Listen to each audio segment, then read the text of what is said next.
नमस्कार मित्रों, स्वागत है आपका हमारे चैनल धन लक्ष्मी ज्योतिष में।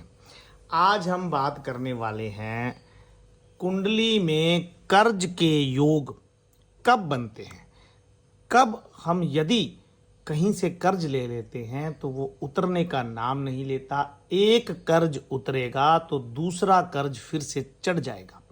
ऐसी स्थिति कुंडली में कब बनती है, इस पर आज हम विशेष चर्चा करने वाले हैं। मित्रों देखिए, ये है हमारी लगन कुंडली। इसे लगन कुंडली बोलते हैं। और इस लगन कुंडली में दूसरा जो भाव होता है उसे बोला जाता है धनेश, यानी कि धन का भाव। यदि इस कुंडली में किसी भी आपकी कुंडली में दूसरे घर में ग्रहों की स्थिति अच्छी ना हो, दूसरे घर का स्वामी कौन होता है, जैसे ये यहाँ पे 2 नंबर लिखा है तो ये शुक्र हो गया। आपकी कुंडली में कुछ भी लिखा हो सकता है, जो भी आपकी कुंडली में लिखा होगा उसका जो स्वामी होगा, जैसे 3 है तो बुध, 4 है तो चंद्रमा, इस प्रकार से जो भी आपकी राशि में लिखा हो वो ग्रह यदि नीच राशि में बैठ जाए, 6, 8, 12 में बैठ जाए, पाप ग्रह के साथ हो या पाप ग्रह से दृष्ट हो तो भी स्थिति खराब हो जाती है। जैसे कि मान लीजिए दूसरे घर का स्वामी नीच राशि में आ जाए। अब मान लीजिए कि यहां पर शुक्र बैठ गया, क्योंकि ये 2 नंबर है, ये शुक्र है, तो यहां जब भी शुक्र बैठेगा तो कर्ज बढ़ते ही जाएंगे, कर्ज बढ़ते ही जाएंगे। इसके साथ यदि धनेश में मंगल या शनि बैठ जाए, मंगल या शनि, तो भी कर्ज बहुत बढ़ जाते हैं। विशेषकर भूमि, प्लॉट, मकान, रियल एस्टेट में पैसा लगाने पर आपको बहुत ज़्यादा परेशानियों का सामना करना पड़ता है। इसके साथ साथ छठा भाव, 6th हाउस को बोला जाता है कर्ज का घर। यदि यहाँ पर शनि और मंगल विराजमान हो जाएं तो कर्ज बहुत अधिक बढ़ता है और उतरने का नाम ही नहीं लेता। इसके साथ साथ यदि किसी भी ग्रह की यहाँ पर क्रूर दृष्टि हो, क्रूर ग्रह हो, पापी ग्रह हो, जैसे कि सूर्य, मंगल, शनि, राहु, केतु, इनकी दृष्टि हो या ये विराजमान हो तो भी व्यक्ति पर कर्ज चढ़ता है। परंतु ऐसा कर्ज उतरना भी शुरू हो जाएगा जब अच्छे ग्रह की दृष्टि गोचर में होगी या महादशा, अंतरदशा में उस अच्छे ग्रह की स्थिति बनती होगी।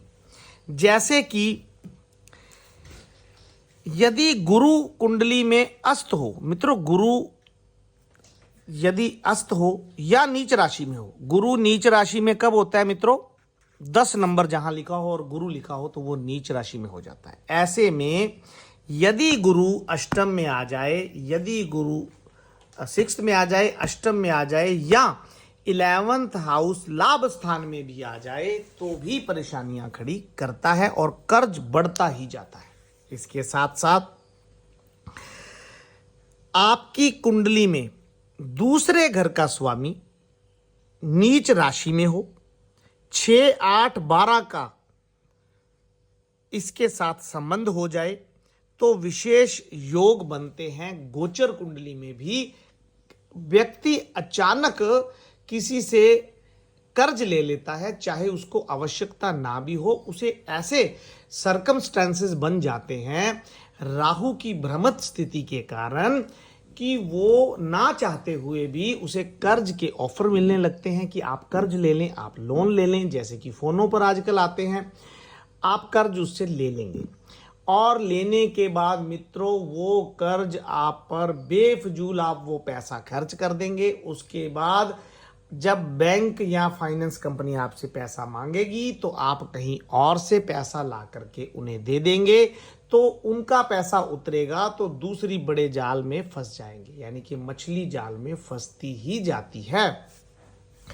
इसलिए यदि 6, 8, 12 और धनेश और लाभेश में मंगल शनि हो तो कभी भी कर्जा नहीं लेना चाहिए।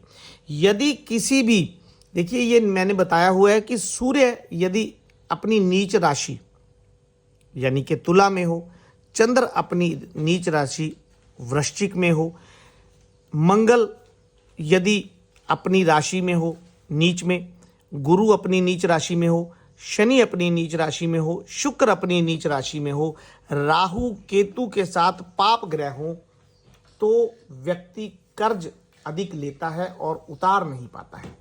तो मित्रों, यदि आपकी कुंडली में नीच या मारक ग्रह 6, 8, 12 में बैठे हों, धनेश में बैठे हों, लाभेश में बैठे हों, तो कर्ज अधिक बढ़ जाता है। इसके उपाय के तौर पे जो ग्रह यहां पर नीच का बैठा है, मान लीजिए यहां पर बृहस्पति नीच के बैठे हैं, तो आपको बृहस्पति ग्रह से संबंधित दान करना चाहिए, जैसे कि पीली वस्तुओं का दान, गुरु से संबंधित आज्ञा लेकर के कार्य करना, गुरु की बात को मानना, या अगर आपकी कुंडली में ग्रह योग अच्छे हैं तो पुखराज भी धारण कर सकते हैं। इसके अलावा ये तो मैंने एक उदाहरण बताया है, कोई भी ग्रह आपका यहाँ पर हो सकता है। जो ग्रह नीच का हो या परेशान कर रहा हो उसका दान करना चाहिए, ना कि आपको उसे बलि करना चाहिए। मंत्र का जाप आप कर सकते हैं, परंतु कुंडली दिखा करके, क्योंकि मंत्र से ग्रह को पावर मिलती है, एनर्जी मिलती है, स्ट्रांग हो जाता है वो। और यदि हम दान करते हैं तो जो भी उसका बुरा प्रभाव होता है दान से उतरना शुरू होता है। तो मित्रों, ये कुछ बातें मैंने आज आपको कर्ज के लिए बताई कि कर्ज कैसे चढ़ता है। इसके समाधान के लिए सबसे बढ़िया उपाय है, हर रोज साबुत मूंग की दाल 1 मुट्ठी अपने सर से 7 बार उल्टा घुमा करके पंछियों को डालना शुरू करें। इससे कर्ज से मुक्ति बहुत जल्द मिलनी शुरू हो जाती है। विशेष स्थितियों में विशेष उपाय भी किए जाते हैं, ये सार्वजनिक उपाय मैं बता रहा हूं। अधिक जानकारी के लिए आप हमारे दिए गए नंबरों पर संपर्क कर सकते हैं और अपनी कुंडली दिखा करके उचित समाधान प्राप्त कर सकते हैं। धन्यवाद। जय माता हिंगलाज की।